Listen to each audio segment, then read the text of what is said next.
పేదవాడి కంట కన్నీరు తుడవటమే లక్ష్యంగా రాజకీయాలు ప్రారంభించి ఆంధ్రప్రదేశ్ రాష్ట్ర రాజకీయాల్లో ఒక ప్రత్యేక వరవడిని సృష్టించి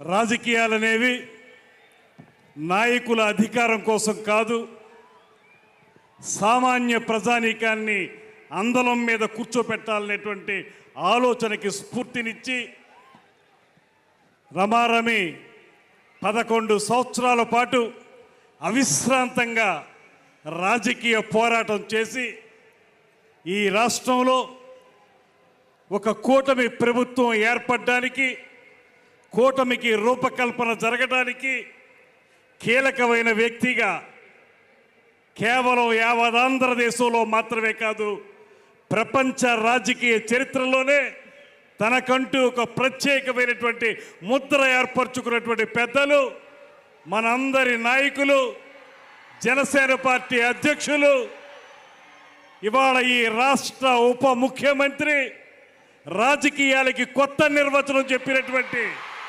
శ్రీ పవన్ కళ్యాణ్ గారికి మనందరి తరపున కూడా ప్రత్యేకమైనటువంటి ధన్యవాదాలు తెలియజేస్తూ, వేదిక మీద ఉన్నటువంటి ఈ కార్యక్రమాన్ని తన నేతృత్వంలో అత్యద్భుతంగా నిర్వహించినటువంటి నాదెండ్ల మనోహర్ గారు, అదేవిధంగా పెద్దలు శ్రీ నాగబాబు గారు, నూతనంగా శాసన మండలి సభ్యునిగా ఎంపికైనటువంటి శ్రీ నాగబాబు గారు, వేదిక మీద ఉన్నటువంటి 50 మంది పార్లమెంటు సభ్యులకు, శాసన సభ్యులకు, శాసన మండలి సభ్యులకు, అదేవిధంగా వివిధ కార్పొరేషన్ల చైర్పర్సన్స్కు, డైరెక్టర్లకు, అన్నిటికంటే మించి ఇవాళ పవన్ కళ్యాణ్ గారి పిలుపు మేరకు జనసేన పార్టీ జెండా రెపరెపలాడుతుందంటే దానికి ప్రధాన కారకులైనటువంటి 50 మంది జన సైనికులకు, వీర మహిళలందరికీ కూడా నమస్సుమాంజలి తెలియజేస్తా ఉన్నాను.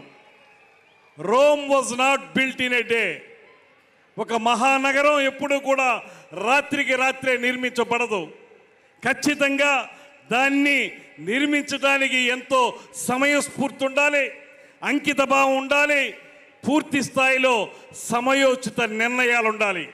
ఇవాళ నేను గమనించినటువంటి, నేను పరిశీలించినటువంటి పవన్ కళ్యాణ్ గారిలో తొలి నుంచి ఉన్నటువంటి ఆలోచనలు, అంకిత భావం, ఎలాంటి పరిస్థితుల్లో కూడా ఎత్తిన జెండాని కిందకి దించకూడదనేటువంటి నిఖార్సైనటువంటి రాజకీయవాదం, సమయోచిత నిర్ణయాలు, దానికి మించి అలుపెరిగిన పోరాటాలు, ఇవే శ్రీ పవన్ కళ్యాణ్ గారిని రాష్ట్ర స్థాయిలో మాత్రమే కాకుండా జాతీయ స్థాయిలోనే ఒక అద్భుతమైనటువంటి నాయకునిగా నిలబెట్టినటువంటి లక్షణాలు అనేటువంటి మాటని ఈ సందర్భంగా నేను మనవి చేస్తున్నాను. 11 సంవత్సరాల పాటు నిర్విరామంగా సాగినటువంటి ఆయన ప్రయాణం ఏనాడు కూడా వెన్ను చూపనటువంటి వైనం. ఆ రోజు 2019లో మనందరం కూడా ఓడిపోతే, ఒకే ఒక్క సీట్ వస్తే కూడా మంగళగిరి ఆఫీసులో ఆయన చెప్పిన మాట నాకు ఇప్పటికీ కూడా చెవుల్లో గింగిరుమంటూనే ఉంటుంది.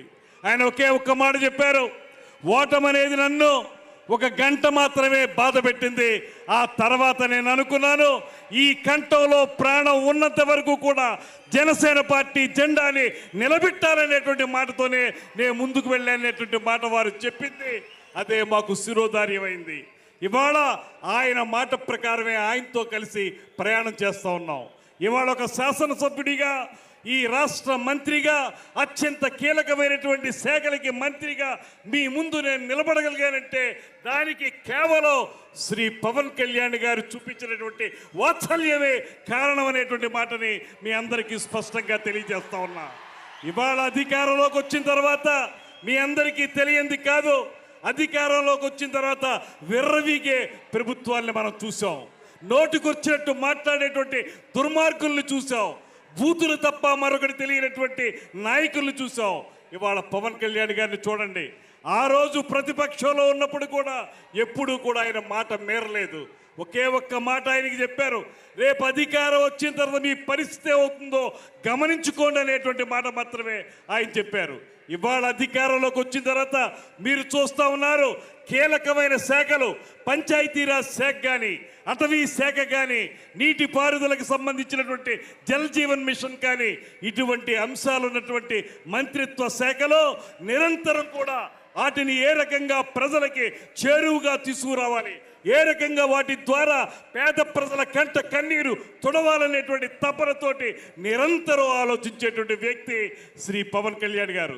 అందుకే వాళ్ళు ఎన్ని మోగినా కుక్కలు అరుస్తాయి, అరిచిన కుక్కల్ని మనం ఏం పట్టించుకోక్కర్లేదనేటువంటి మాటతోటి ఇవాళ ఆయన చేస్తున్నటువంటి కార్యక్రమాలు నేనొక్కటే మనవి చేస్తున్నాను. ఇంకా విర్రవీగుతున్నటువంటి వైసీపీ నాయకులకి ఒకే ఒక్క మాట చెబుతున్నాను, మీరు కార్పొరేటర్కి ఎక్కువ, ఎమ్మెల్యేకి తక్కువ అన్నారు. ఇవాళ నేను చెప్తా ఉన్నాను, మీ తండ్రి రాజశేఖర్ రెడ్డి కాకపోతే నువ్వు కనీసం కౌన్సిలర్ కూడా అయి ఉండేవాడు కాదనేటువంటి మాటని ఈ సందర్భంగానే మనం చేస్తున్నా. ఆయనకున్నది ఏనాడు కూడా తన వెనకున్నటువంటి వ్యక్తుల గురించి ఆయన ఏనాడు రాజకీయాల్లో ముందుకు వెళ్ళలేదు. తన ముందున్నటువంటి ప్రజానీకాన్ని, తన వెంట నడుస్తున్నటువంటి జన సైనికుల్ని దృష్టిలో పెట్టుకునే ఆయన రాజకీయాన్ని నడిపారు.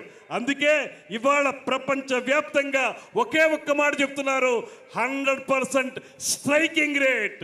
నిలబెట్టిన 21 సీట్లు 21 సీట్లు నెగ్గటం, నిలబెట్టిన 2 ఎంపీ సీట్లు 2 నెగ్గడం అంటే రాష్ట్ర రాజకీయాల్లో కాదు, జాతీయ రాజకీయాల్లో కాదు, ప్రపంచ రాజకీయ చరిత్రలోనే ఈ రకమైన రికార్డు మరే పార్టీకి, మరే రాజకీయ విధానానికి లేదనేటువంటి మాటని ఇవాళ ముక్త కంఠంతో అందరూ చెప్తా ఉన్నారు.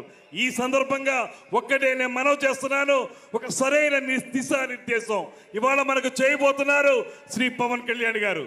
మన ముఖ్యమంత్రి గారు చెప్పినటువంటి బాట ఏదైతే ఉందో, మనకు చూపిస్తున్నటువంటి ఇద్దరు కూడా, ఒక పక్కన గ్రేట్ విజనరీ ఆఫ్ ఇండియాగా పేరు పొందినటువంటి చంద్రబాబు నాయుడు గారు, మరో పక్కన పేద ప్రజల కోసమే రాజకీయ పార్టీ నడుపుతున్నటువంటి శ్రీ పవన్ కళ్యాణ్ గారు. వీరిద్దరి పైన ప్రపంచంలోనే ఉక్కు మనిషిగా పేరు పొందినటువంటి నరేంద్ర మోడీ గారు, ఈ ముగ్గురు కలిసి ఈ కూటమి ప్రభుత్వం ఈ రాష్ట్రాన్ని సువర్ణాధ్యాయంగా మలచడానికి సిద్ధంగా ఉందనేటువంటి మాటని మరొకసారి మనవి చేసుకుంటూ, వారిచ్చే దిశానిర్దేశంతో ఒక పక్కన పార్టీని బలోపేతం చేసుకోవటం, మరో పక్కన ప్రభుత్వాన్ని మంచి ప్రభుత్వంగా ముందుకు తీసుకెళ్ళడానికి నిరంతర నిర్విరామ కృషి చేస్తామనేటువంటి ప్రతిజ్ఞని తెలియజేసుకుంటూ, మరొక్క మారు మనం ప్రజలకి పునరంకితం అవుతాం అనేటువంటి మాటని మరొక్క మారు మీ అందరికీ తెలియజేసుకుంటూ, ఈ అవకాశం ఇచ్చిన పెద్దలందరికీ కూడా నమస్సుమాంజలి తెలియజేస్తూ సెలవు తీసుకుంటున్నాను.